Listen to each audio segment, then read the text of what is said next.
Welcome to our webinar, Work It Every Day. Recently, I was talking to one of our exhibitors who does several of our fairs, and he's been doing very well for the last couple of years, before, during, and now after the pandemic. I asked him, what's your secret sauce? And he said, Eric, I'm not kidding you, I work it every day. Whether you are going back to live events, sticking with virtual, or doing both, it's the same age-old question. What do you need to do to keep building your business? So what are those working everyday elements? Planning your day? Is it creative time versus business time? Or is it connecting with potential clients and known collectors, making calls, sending out newsletters, sending emails, postcards, and thank you cards? Or is it posting on social media, LinkedIn, Twitter, Facebook, Instagram? Or planning for live events, open studios, gallery openings, art fairs, all of that. Well, we were wondering too, so we interviewed several artists to find out more. Let's see what they have to say.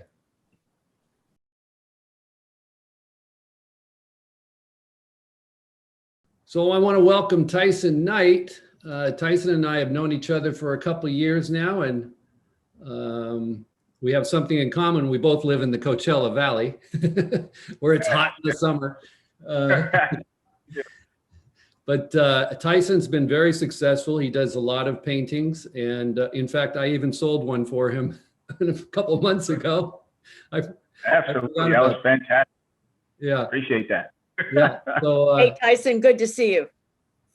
Good to see you as well. Absolutely, always a pleasure to see you. Absolutely. And today, Linda Mariano, our marketing director, is joining us. So we're going to get inside Tysen's head and see what he does on a daily basis to work the art business, right? So you've painted a painting, and then so Tysen, besides doing like live events and showing your work, how do you continue selling, like on a regular day, right? I never really mastered how to sell like art or canvases or anything. I just really focused on just like trying to do the most awesome, best work I can possibly put out and just like put it on social media and let people see it. So I really focused on more trying to just really just take it up levels with my painting. So, and then I've been blessed to have people take notice, and then it kind of goes from there organically. I'm not the best marketer. I just want to put out the best product and see if it finds its market. So that's what I do. And I get a lot of jobs kind of like word of mouth, and people like yourself, Eric, you saw a piece that I was doing at a live event, and then you found someone that wanted that piece. So yeah, I just kind of create them to just be the best possible work. Someone looks at like, wow, that's really cool. Let me investigate, the rest of his work and see what else he has. So I have never came up with a marketing plan. Maybe I should, I don't know. But do you keep a list of your collectors and go back to them from time to time? Or is that really making the connection on social media is how you do that? I do have a list of my collectors, that people that have brought my artwork. I've never reached out to anybody after they've purchased any of my artwork. Maybe I should have, but I'm not really that good at marketing. I'm just really good at just painting. Well, so, yeah, it's a good point, because earlier we talked about people think about artists and they're thinking about, okay, they're sitting behind an easel or on a wall or something painting. And then, how does that art get out into the marketplace? But you brought up a really good point. If you make really good work, good quality work, it always sells. And the other thing we talked about, you and I have talked about before, is you've created a look that when you see the piece, oh, that's a Tysen Knight piece. Yeah. And so, that's a good lesson for artists out there, because so many artists ask me, what's selling today? Well, there isn't like a certain art selling today. There's, you create a style, and that style becomes popular because you've got your signature on it. That's your signature style, and that good art sells. And it's a really good point you make. And then it also continues. Like if somebody goes to if we have a piece hanging here at our house, somebody comes over, oh, where'd you get that? Oh, it's a Tysen Knight piece. And then word of mouth, helps with the spread. Here's how you get a hold of them, that always works pretty well. So social media is really what you use, Instagram a lot, right? Social media, I just want to, people that follow me on social media, I like to just show them the process of my work and kind of give them behind the scenes of my process, how I create. And then I'll just, put the pieces out there and kind of, if people reach out to me, or if someone did collect a piece of my artwork, they would reach back out to me a couple months later and say, hey, do you have that other piece I was interested in? So I've always just let it kind of organically, let my artwork kind of organically get to its audience and people purchase them. So what really like funds my career is working in the school district with the kids and doing my mentoring with my art and also my public artwork. So that's really what helps me pay the bills, right? So, but like I said, my canvas work does sell, and I would like to do more shows and stuff like that to get more of the canvas work out there. But yeah, last month, so I've sold a lot of canvases. Just started to kind of go. So, yeah. I think you made a really good point that in using social media, you can also show a piece in process so that Yes. it starts to engage your fans, your followers, to continue to come back, and you're capturing their attention. And it's in that capturing that you also are creating the desire to make it their own. There's only one of them, so whoever steps up gets it, right? Yeah, it's funny that Tysen says, I really don't have a marketing plan, but he did have a marketing plan. He just didn't know he had a marketing plan. There you go. Well, there you go. There it is. Then just try to do the best work I can. That's it. Tysen, I would advise you to, even take a picture of a piece and send some text to some of your past people and just say, hey, I thought you might like this piece. I just finished it and I'm offering it to you first, or something like that. Because in the art world, the easiest way to sell another piece of art is to somebody who's already bought one. That's kind of well known in the art world. Absolutely, I'll do that. I'll start to do that, because that's really cool. I think that is a great thing to do, is just maybe send out some new pictures of some work I've worked on, stuff I'm doing, and just keep people, abreast of what I'm doing. So yeah, I can now put that into my strategy, whatever strategy that is. I'll put that up. Put that in show out. Well, thanks for joining us today, and enjoy Oregon while you're up there. Stay cool. I will, man. Thank you. I appreciate you guys for having me on, for sure.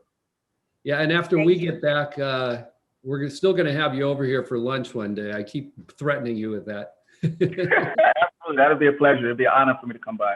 I appreciate it. Sure, yeah, I'm all for that. All right, good to see you, Tysen.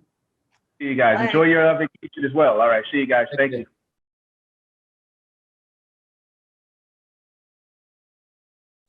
So I'm here today with Kate Taylor.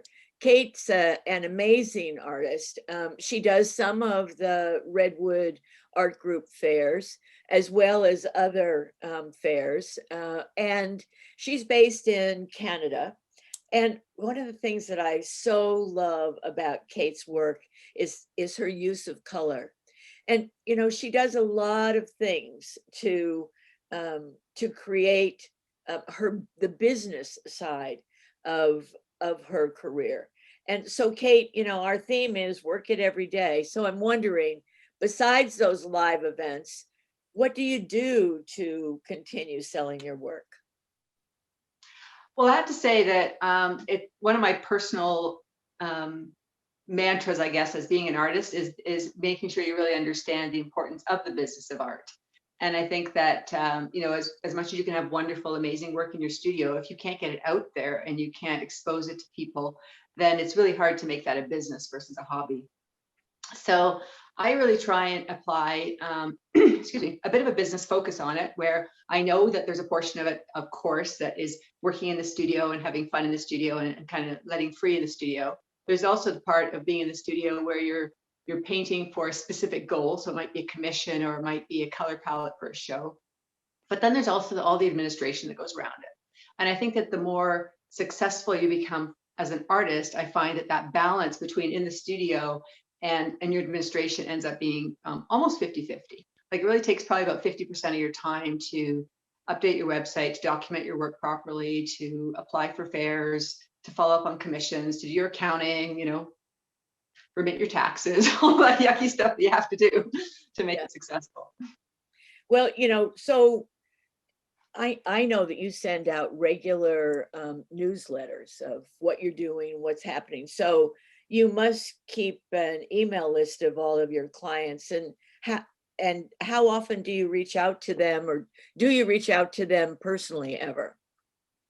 I do occasionally. I mean, I think that an artist's email list is gold. Like for all of the fact that there's value in doing social media and things like that, the people that are on your email list are people that are, you know, that they love the work, they know that you're interested in it, and they're choosing to take time out of their day to read your newsletter, what you have to write. So I communicate mostly through my newsletter, and I really try and make it a personal letter. So of course they're all personalized, even though they're really not, because MailChimp does that for you. But I try and make the letter personal about what I'm doing or what I'm going through or how I'm feeling, so that people can kind of get a feeling that it's a personal note from me. It's not just a sales pitch of, these are the shows I'm doing, this is the art I have for sale. That said, I'll always actually include the shows that I'm doing, as well as a couple that are coming up, so that people can kind of start to plan and start to think about where I'm going to be. I will often do a client focus. So if I've just delivered a commission or something, I'll kind of include that. And then I started to really always include a little bit of my Talking to Artists series, the next couple of episodes that are coming up. But you know, people love the stories. It's always the story of your art, the story of you. But I think that they love to also see the stories of collectors, and if they're following you and tracking your art and seeing your newsletters, they like hearing the story about other collectors and how they're using your art and things they've said about it. And it's really that story that I think engages all of us. So what does your typical day look like? You know, I'm probably an unusual artist in the sense that I have a harder time getting into the studio. And that might have been because I ran, you know, I had my own business for many years. So really it was about the discipline of getting up in the morning, looking at the computer, getting through all of the important business stuff before you get to do the fun stuff, which is of course being in the studio. So I will typically kind of go to my emails and respond to questions, to look at just different things that I'm going to apply to. I have quite an intensive to-do list.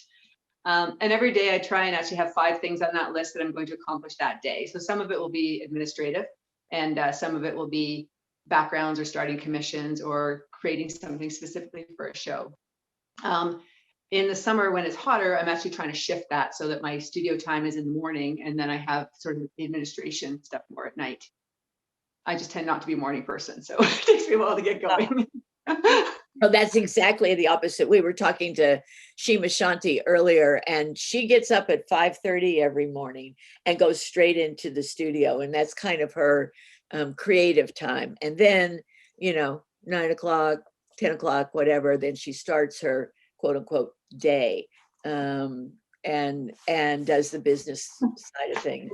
So, I think that what that demonstrates is whatever works for you and how you make it work is perfect.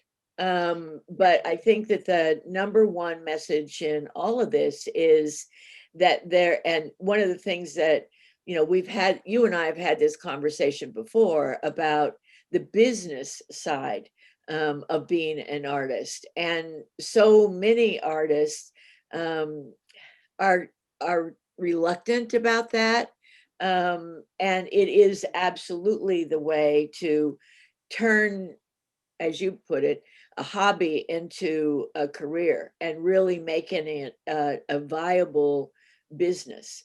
Yeah, you know, so- I'm lucky too, actually, because I really enjoy the business part of it. I like the intellectual challenge of, you know, deciding to do a show in Barcelona, and how am I going to do that, and how am I going to get there, and who of my network am I going to call to see if they can help me figure it out. So part of that is I like that challenge of moving the business forward. I'm very much an action person, so I like to have a plan, action the plan, deliver the plan, and that certainly includes the work as well. But I like the business part of it. I like both parts of it. And I think I like the social aspect of business. It tends to drive you more into those personal relationships. Whereas in the studio, obviously, you're working by yourself in your own world. As an extrovert, that doesn't really always feed my energy. So I kind of need that people connection, and then I can kind of process it and challenge it and kind of internalize it. And then it kind of comes out in the studio in the afternoon. Well, and I think so much of what art is all about is making that social connection. As you're sitting there creating the piece, whatever your intention of the message, the inspiration behind it, and so forth, but it's got to make that connection. The artwork has to make the connection, and I think the artist, the gallery owner, has to make that connection in order to realize the full intent of the artwork piece. So after you create a piece, or on your social media, do you show a piece in process? Do you engage people in social media that way? I know you do your artist talks, and I'd love to hear a little bit about those as well. Yeah, so I try. I have really good intentions. I have really good intentions when I do my social media and when I'm working on a piece, documented along the way. And I just did a bunch of videos yesterday of work in progress, with the intent of being able to showcase in progress. And I somehow haven't quite figured out the finesse of how to make those videos look really professional. So I do post some of them. I have done a couple, actually gone live on Instagram and done 2 sessions where I actually painting from beginning to end. And I talk through what I'm doing and how I'm doing it, which is kind of fun too. I find, unfortunately, what ends up happening is I have all good intentions, and then I get into the zone and I just almost like shut everything else out in terms of, I can't listen to podcasts because I can't remember what they say, so I'm in that zone, and all of a sudden I'm like, damn it, I forgot to put the camera on again. So I know it's a good thing to do, and I know that people are very interested. I do know that when I do things like hypes, video, painting and stuff, people are really interested in that and they like to watch it. I just need to remember to do it more often. There you go. Yeah. Well, and I think that engages someone, in, oh, look at her, look at that piece. And it's kind of like even at the live events when you've done a live painting demonstration, it so engages people that becomes, that's the one I want. So there's a lot of benefit to doing that, I think. Yeah, absolutely. And I think part of doing it live, when I was actually painting it too, which was I do a lot of my stuff live, a lot of it I don't video record, and partially that's because I like that sort of unpredictability and that love dance and that kind of happens within those, and also the fact that you have the opportunity to dialogue with people as you're live, which you don't have when you're doing just a straight video. So yeah. I'm kind of leaning towards more, hey, I happen to be live, happen to be in my studio, happen to be painting. If you'd like to join me, if you'd like to watch, if you'd like to ask questions, that's super cool. Welcome. Yeah. Well, we can't wait to see you live at one of the upcoming Redwood Art Group fairs. And we'll look forward to seeing you very soon then. Yeah, I hope so. Yeah. And and so I think I'm scheduled to do San Diego, so I'm pretty excited about that. So working in the studio, I'm still having a bit of a challenge getting materials and supplies and stuff. So we'll see what's there. Depends on what I have. Well, bring what you have. Everybody will love it like they always do, I know. So thank you for joining us today, Kate. Great to see you. Yeah, it was great to see you too. So I'm here with Kris Gebhardt, one of a friend and an artist, he and his wife, Angela, that have been active in our shows for a number of years, quite a few years. And we're going to talk about working it every day and how successful artists continue to sell, even when they're not doing a live event, leading up to the event, during the event, and after the event. We've talked about that many times, but this is kind of, on a daily basis, what are you doing to make your career excel? So welcome, Kris. Hello. Thanks for joining us. Yeah, So good Kris, afternoon to you guys. yeah, Evening to me out here. that's right. So Kris, besides exhibiting in live events, how do you continue selling your work on a daily basis? Well, I always plan several hours of the day to work on the business. And that means either you're painting or you're online posting or you're taking older previous year. I don't want to say older, it doesn't sound good, but previous year's work out. I spent a lot of time this summer rephotographing because, paintings that I took pictures of years ago, the pictures aren't near the quality.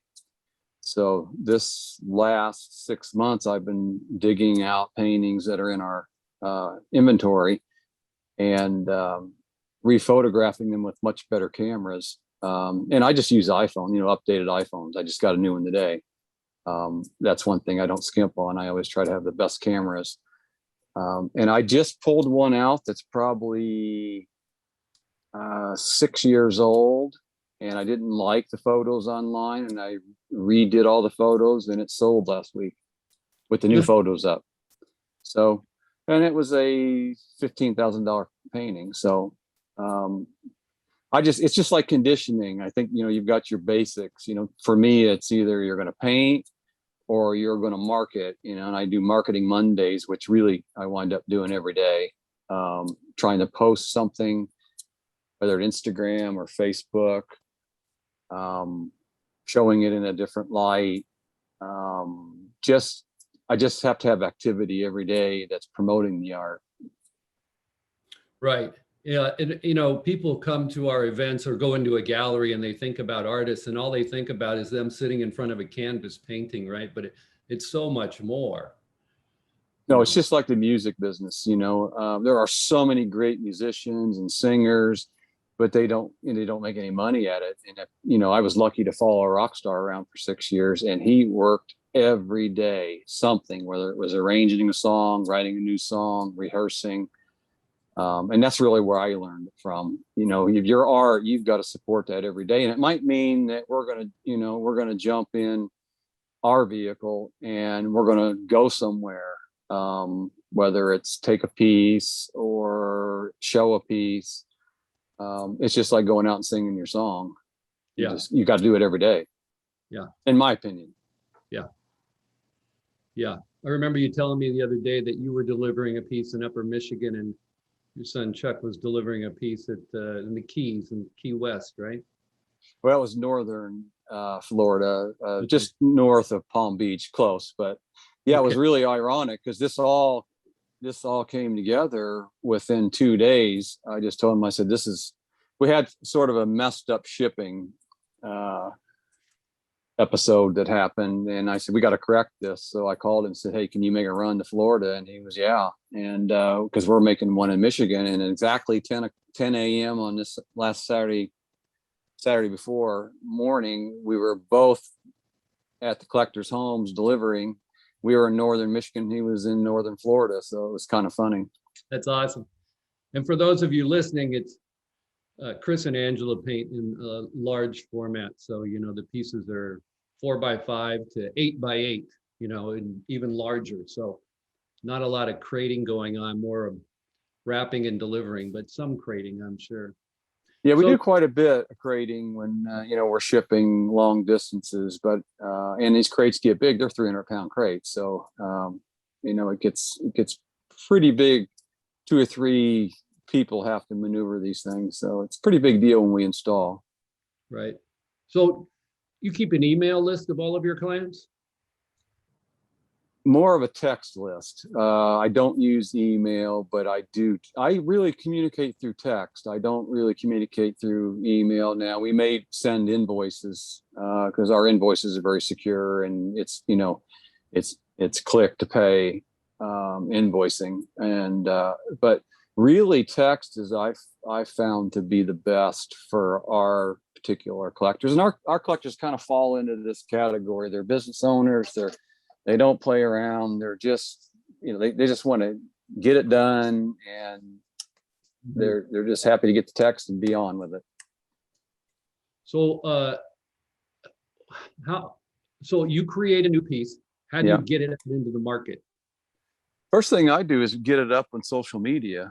And sometimes I'm even putting them up when they're drying, a lot of times. And that's one of the advantages of having, the setup we have, and we may just take it right off the wall, and generally we'll take it where we get the best lighting, which is somewhere in our whole compound here, and get the photos up.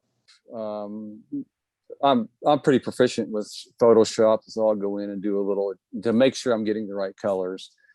And then I get it up right away on social media, and that's really probably what pulls. Instagram, Facebook, and Pinterest is really what pulls our interest. So, and do you notify your collector via text? Hey, I just put this new piece up, or do they just follow you? No, I can tell by how they follow. Right. And I don't know. I don't have the answer on email. 10 years ago, if you'd asked me, I would have said, hit your email list. But now I don't know. I find that it's the texts get answered. I really kind of sit back and wait. I'm not one to push pieces on, and I kind of wait till there's a spark, and then I hit pretty hard. Once there's a spark, I'm on it pretty. I'm right on it. So once they show the buying signs, right? Yeah, I mean, I'm on it heavier than probably most people are. I'm talking about how we ship and how we create right off the bat, and pretty much there's only one of these, so we're going to be very careful with the crating and shipping. And I send pictures of the crates, and I mean, I go at it pretty hard once they're interested. Right. Yeah. The easy way to ask for the sale I used to teach my salespeople is, what credit card do you want to put it on? Yeah, of course. Yeah, I go maybe a little easier on that. Say, what crate you want us to send it in. I love it. I think I move very fast. Once that spark ignites, I try to get that painting in the craters by at least one day. If it falls on a Friday, it'll be the following Monday, because this is emotional buys, and a lot of things can happen with a collector in a day or two. All of a sudden the niece calls and says they need some money for school, or I try to get these paintings out the door as fast as possible. That's a good idea. Good advice. Very good advice. All right. Well, thanks for joining us today. Yeah. It's always a pleasure, and I'm sure the audience will appreciate your tips, and we'll teach them how to work it every day. Well, we're looking forward to getting back in the shows and talking to Red Dot, and we'll catch up on that. Yep. Good Okay. talking, Kris. All right. Thanks.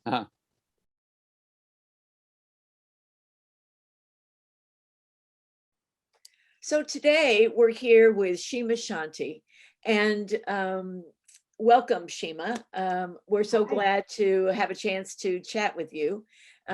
Shima is an encaustic artist, absolutely amazing pieces, and I see one of them there behind you. And she does several of the Redwood Art Group fairs across the country. And what Hannah and I really want to get into today with you, Shima, is how you work it. This whole webinar is about working it every day.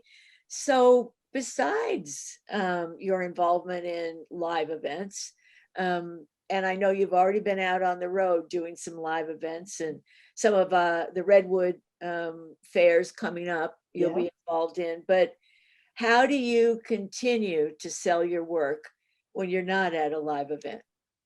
Well, art business, being an artist, making the art is such a small piece of the pie. There's so much that goes on to doing the art and doing the business. So my business is based on five essential pieces. The art fairs and the design shows are my key. All my sales, all my marketing, almost everything is generated. So that's really my foundation. But I also really rely on a really good website, direct communication versus social media, and a good archival system and gallery representation. So those are the 5 things that I focus on building my business and how I've, achieved some pretty good success since I started. The art fairs and design shows, you can't judge them by the show. There's so many intangible benefits that you receive from being at a show, and you cannot be a successful artist in the studio. You have to be in the studio to make the art, but the success comes from being out in the world, and that's through the fairs. What it does, of course, you have direct sales, and those are always the things that keep you going and keep you excited and make it such a great show when you're there. But really, it's the things after the show and during the show that aren't sales related.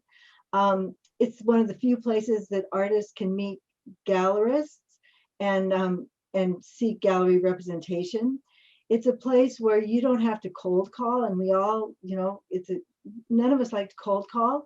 So when you're in an art fair, people are coming to you. If they're interested in you, so you've already overcome that cold call and that whole hesitancy. So that's really important because it's an immediate engagement. It's where I develop my contact list. I really believe in direct contact. I'm not great at social media. I do it because I think I should, but I get my benefit from email and then from things after that. I've collected 1,500 email contacts from the shows that I've done, and Redwood has been really the base of all my shows. That's where I got my start, and I've stayed with them. And I've got 1,500 contacts. Each one of those contacts in my email list is someone I've personally met. I've personally collected their card or asked for their email address. So I know that we've had a touch point. It's not just sending out things and hoping someone sees it and likes it. I'll just ramble. I use my direct mail contacts through MailChimp, and I send out a weekly newsletter. It's short, it's sweet, it has a quote, it has my new artwork, and it has links to my website and to my artwork archive catalog system. So, and I just do that, I do it every week. And I don't get too many responses. For sending out 1,500, maybe 200 or 300 people open it, and maybe 5 or 6 send me an email and go, oh, I like this. But the results of it come out of the blue, and I've had continual direct sales from sending this thing out to the ethers. So direct communication is important to me. And then the archival system, you have to have a way to catalog and inventory and know what art is going to this show and what art is going to that show and how to curate and photographs. And so I use Artwork Archive. There's a few really good archival systems, but I started with that. I love it, and it does everything. I mean, if you want to see something, I can go to Artwork Archive and I can send you this professional portfolio page, email or hard copy or download, and people can see immediately what they're interested in or things similar to what they're interested in. So that's how I communicate with my people when they contact me. And then the last thing that's really important to me in my 5 business essentials is the gallery representation. And again, it leads to the art shows to meet the gallerists who are interested in representing you. I've sent so many cold calls to galleries and submittal letters and never even get a response. But when I'm at the shows and someone sees me and they come in and they're interested, I have a direct contact. Or if I see a gallery that's an exhibitor and I'm going, wow, I'd be a really good fit. I take a picture of who they are and the gallery, they were in, and I follow up after the show. And I never approach them during the show, but and then they go, oh yeah, I remember you, I saw you. And I've gotten gallery representation from doing that. Let's see, I've pivoted. There's that word. Yeah, Oh, gosh. the infamous word of the year. Well, the art fairs really shut down during COVID, but the design trade kept going. I think because the stores and the boutiques and the interior, they had to continue their business. It's a whole different industry than the art fair world. So I started adding design shows to my travel and my portfolio. And I've had some really, really good success with the design shows. They bring different benefits than the art fair shows, but now I have two streams of business. Working with the design shows, it gives me my communication, my MailChimp contact list. It's an ongoing relationship with multiple projects with designers and commissions that can be with one designer, that can be 5, 6, 10 projects with them. Where at the art fairs, you're meeting a collector, and you may, it's more of a long-term, and it's a different type of client. So Shima, are you talking about like the Las Vegas market or High Point market? There's 4 major markets in the United States that deal to designers and get the gift market, the home decor places and the furniture stores, like Dallas High market. Point. Yeah, so High Point is the biggest design, where it's just interior designers, and then the Las Vegas market is really a gift market, and good for artists who are selling things that aren't high end, more of a giftable fine art. There's Dallas, which is really, I think, the up and coming and the happening place for the designers. And then there's Atlanta, which is like Las Vegas. It's a established gift market. You get tens of thousands of people walking through, and but it's quantity, not quality for us as artists. So you have to really kind of pick through all the chatter.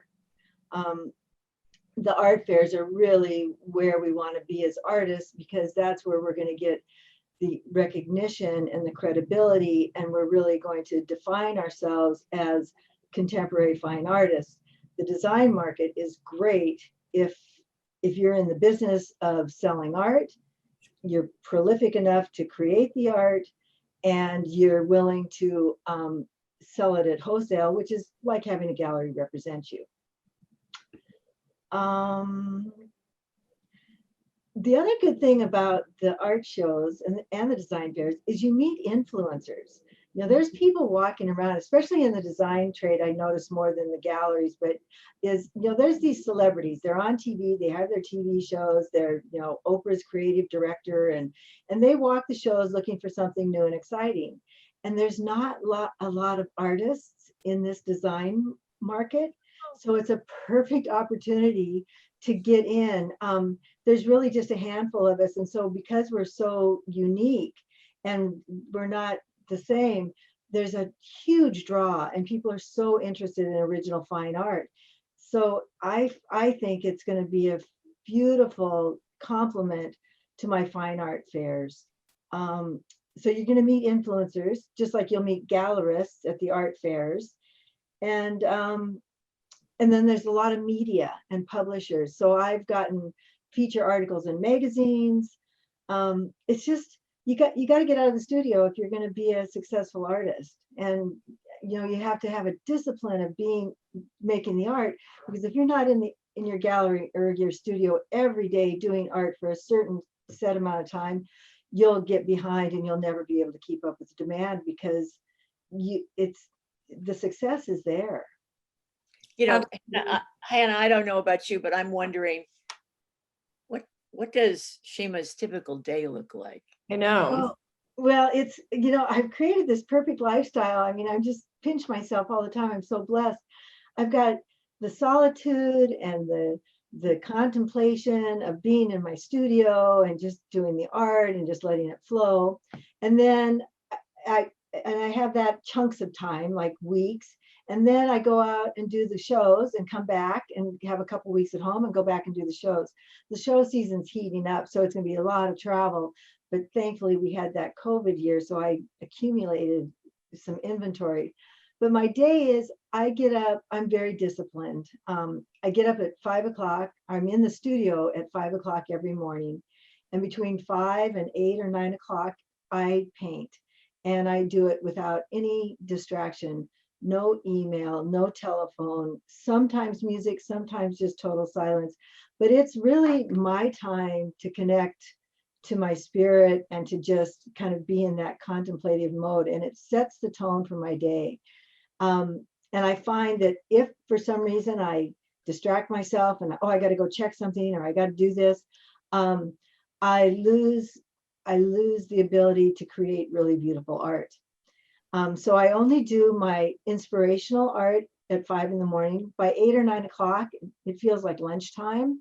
So I take a break and I shower and get ready for the day. I have breakfast. I kind of just walk around and feel like I'm just starting my day. That 5 to 9 time is almost like everyone's asleep, the world's asleep, and you just have it all to yourself. It's a precious time if you can adjust your schedule to enjoy it. Then I start my business day, and it's usually 6 to 8 hours of business at my desk and my computer after I do my art. And there's so many things that we have to do as an artist. We have to source the shows. We have to, apply to the shows, get the contracts for the shows, then do all the travel.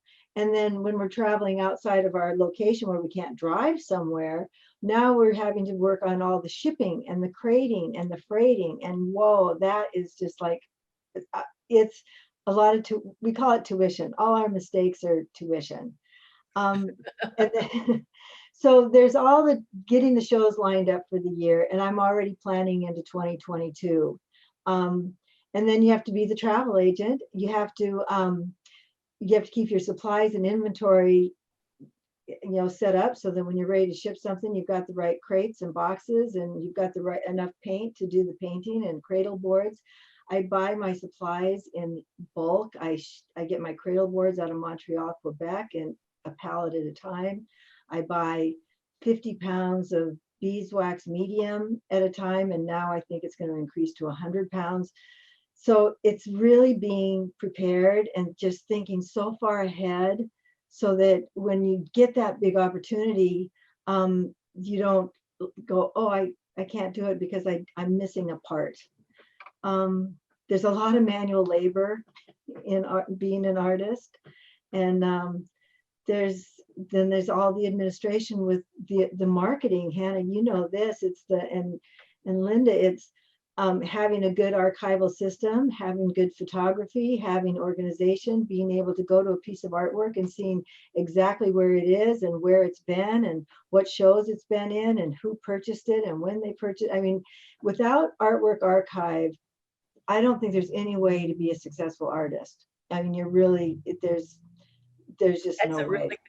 I think that's a really good tip, because I do think that that's one of the things, especially as an artist gets more and more established, one of the things that you always want to be able to refer to with a particular piece of artwork is its provenance. Yes. Where it's been and who's reacted to it, and it was at this show, and the program director from Oprah was so interested in it. All of those kinds of things really feed the story of the piece of artwork, and there's only one of them. And well, and it increases. And Mr. Collector, don't you think you need to be the next step in the provenance of this piece. It increases the value. I mean, I have a piece that I got to, I was privileged to show at the Monaco Yacht Show. And Prince Albert was there, and he happened to be, his back was to my art, but I have a picture of my art with a picture of him. And I was at a show that he was at. That created a provenance for me that allowed me to increase the value. And Linda, you'll remember this because my very first show was Redwood Art Group in October of 2018. 2018. Yes, and that was my first foray into the fine art world, and I was selling my artwork for $900, and that was huge for me because I was selling little giftable fine art for $29, $59, and $79 wholesale. So it was like a huge leap. Well, fast forward and don't discount the COVID year, my artwork is selling now for $5,000, and it's because of the organization, the provenance, the showing it show after show, and every time a gallery increases the price, I get to follow suit and increase the price. Or every time you can't just willy-nilly, sell your artwork for whatever you want. There's got to be a logic to it, I think. Otherwise, I would feel so guilty of asking these prices because I'd have nothing to base it on. So, yeah. This has been absolutely terrific, and I can't wait to see you again at I guess the next time will be Art San Diego, right? And Brooklyn, no, I'm going to go to I'm going to Spectrum. Awesome. Brooklyn. Okay, Yeah. Spectrum Brooklyn.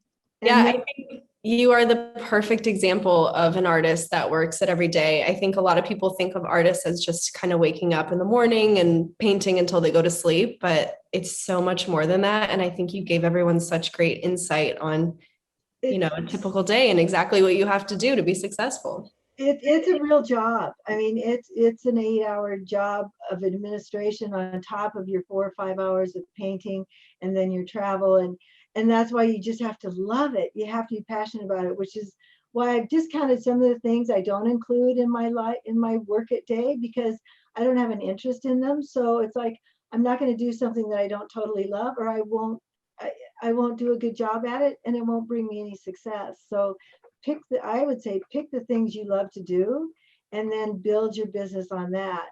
But you have to get out there, you have to be organized, and you have to make art. All right. Well, with that, thank you. Thank Great you. Oh, it's so fun. I'm just blessed to be with you. Thank you so much. Well, you heard them. They work it every day. Even Tysen, who thought he didn't have a marketing plan, has one. So get busy and get ready. What's your plan?